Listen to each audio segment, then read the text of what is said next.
You know, in any kind of professional debate or discussion, the words you choose are never just words. They're your tools. And picking the right phrase, well, that can sharpen your argument and make your point with incredible precision. So today, we are adding a really powerful tool to your communication arsenal.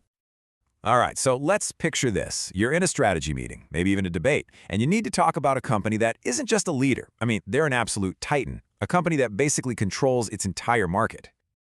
You could say they have a large share, right? But does that really hit the mark? Large feels a little weak, a little vague. It just doesn't capture the sheer power, the sense of control that this company actually has.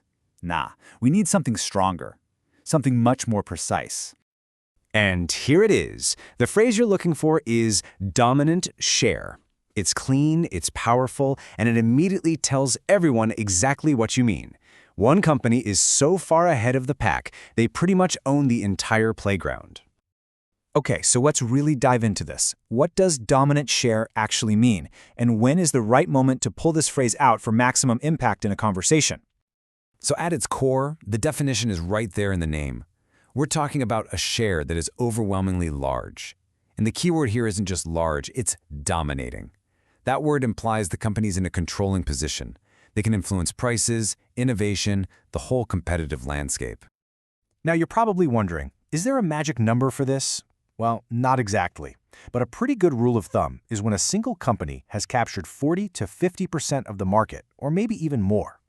And what's really crucial here isn't just the number itself, it's how huge that gap is between them and their closest competitors. Theory is great, for sure, but seeing how this works in the real world is where this tool really shines. So let's look at a few examples of how you can actually start using this in your own arguments. Okay, first up, here we're just describing a current reality. This sentence is a simple, powerful statement of fact. It tells your audience immediately who's in control of this market, no extra fluff needed. Now this next example kind of flips the script. Instead of talking about the present, it's all about a future goal. This shows that the company's ambition isn't just to compete, it's to completely take over. It signals a super aggressive strategy. And this last one, wow, this is a real statement of intent. It's something you'd probably hear in a boardroom or a big pitch to investors. It draws a clear line in the sand. We're not just here to play, we're here to win. It sets an incredibly high bar for what success looks like. So this is the really critical part. Understanding why this phrase is so much more effective than the alternatives. In a debate, why would you choose dominant share over something like large share? Let's break it down. You can really think about these terms like levels of power. Market share is totally neutral. It's just a number, a piece of data. Large share is a step up. It tells you they're a big player. But dominant share? That's the knockout punch.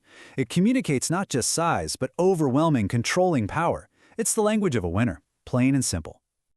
And hey, you've even got a couple of variations to keep in your back pocket. If you want to focus more on their strategic standing, you can say they have a dominant position. If you want to keep the spotlight on the raw numbers, stick with a dominant share. Both are incredibly effective. So what's the big takeaway here? You're not just learning a new phrase.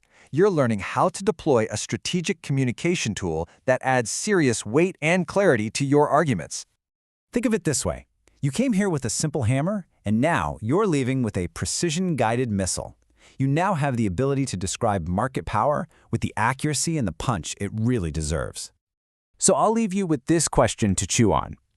Who holds the dominant share in your industry? And now that you have the right words for it, how does that change the way you think and talk about them?